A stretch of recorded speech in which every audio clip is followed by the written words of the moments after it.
Welcome to CSL TV. And I just hope you guys are having a beautiful, blessed day. Now, if you're new to the channel, go ahead and subscribe for your boy. You know what I'm saying? It's free. You'll be doing a good deed because it's free. It don't hurt. It don't charge you, hurt me, none of that negativity. You know what I'm saying? But this is just a review, a reaction, an informational channel. And it's mostly, you know what I'm saying, informational about what goes on. Maybe you might not have certain resources or the news like I do. So I like that you decide to rock with me. But anyway, I don't want to make this intro too long. So, as always, let's get it.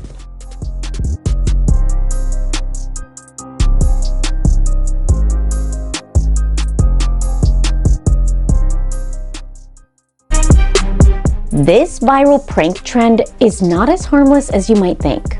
You've probably seen videos like this, where pranksters put a bucket on an unsuspecting person's head and run off while someone else films. Did you hit me with a bucket? No. It's called the Bucket Challenge and has been viral on TikTok for some time. Some pranksters will even put a bucket on their own head to try to fool the person they're pranking. Seriously? It may seem like harmless fun, but for one person in California, it was anything but that. This is Lana Clay Monahan, a mother of 8-month-old twins. Lana was shopping in Target when 4 people put a bucket on her head in the baby aisle. I immediately freaked out and started screaming, "Help, get it off of me." I was disturbed to see a group of individuals laughing and filming me. She was so shocked that she passed out, hit her head, and was rushed to the ER. Police say they have surveillance footage of the assault, but as of now, no arrests have been made.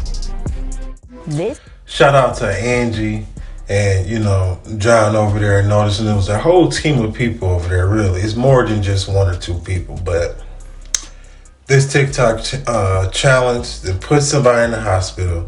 And yes, it might seem harmless to a lot of people, but think about people who freak out in small places. Like in this situation, she freaked out.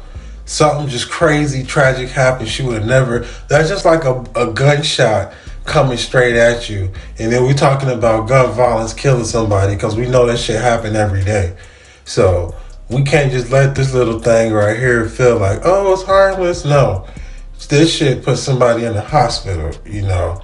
And the TikTok challenges, trends and shit, y'all know what it's doing to people just as much as these guns doing. So what y'all gonna do about that? I wasn't sure if he would shoot at the police, at me, at the dog, at himself. I slipped her the note, and that's when I slid my glasses off to show her I had a bruised eye just so she would take me seriously. What started as a normal day at DeLand Animal Hospital suddenly turned into a dangerous situation as one strange woman slips a handwritten note to a receptionist. So what exactly is going on here? Let's analyze the security footage shot by shot and uncover a chilling story that nobody wants to be in. The seemingly lazy morning of May 2018. The veterinary workers didn't notice anything strange or unusual when a tall man and a dark-haired woman with sunglasses brought their bubbly, cuddly pit bull in for a checkup. After checking in, the man then went to the waiting area with the dog, and the woman walked to the other part of the building, probably to use the restroom. Once she came back, she secretly slips a note to the receptionist, takes off her glasses, and looks at the ladies behind the counter. I slipped her the note, and that's when I slid my glasses off to show her I had a bruised eye just so she would take me seriously. Here's what the note said, written with a visibly shaky hand. Call the cops.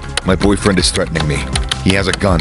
Please don't let him know. Thankfully, the ladies did take her plea seriously and knew that they had no time to lose. The couple was asked to wait in a separate room where they could be monitored by another camera. Meanwhile, the vet workers called 911 and waited for them to arrive. The woman, let's call her Jane Doe, anxiously waits for the authorities just inches away from her visibly agitated abuser. Each minute passes by excruciatingly slow as she clutches to her innocent pup. Tick-tock, tick-tock. 15 minutes later, help finally arrived, and what happened next was incredibly powerful. The man was immediately apprehended. Luckily, he didn't resist arrest. See the gun Jane Doe mentioned being taken away from him, and that was the end of the 48 hours of hell that Jane went through. Being beaten and locked away in her room, threatened with a gun. Once abuser was out of the picture, she immediately broke down, showing the officers her bruises and scars. She explained that the only way to get out of this nightmare she was in was to convince her boyfriend that their dog has an ear infection. The infection she actually suspected to be from a gunshot that flew too close to the mutt's head. The whole staff was just amazing.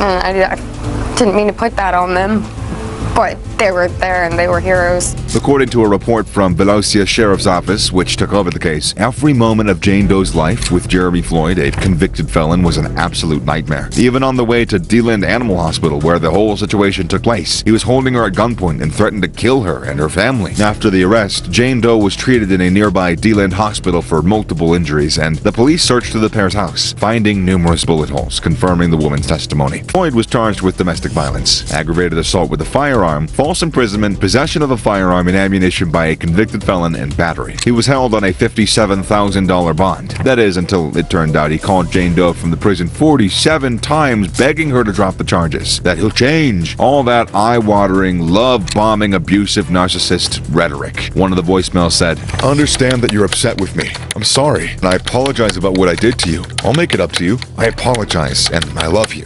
Oh, God, I hate it. After that, not only was his bail off, but he was also charged with stalking, something that the U.S. judicial system started taking seriously in recent years. I sincerely hope that Jane Doe did not receive a single word of that voicemail and is safe, surrounded by loved ones, and giving that cute little dog a multitude of hugs.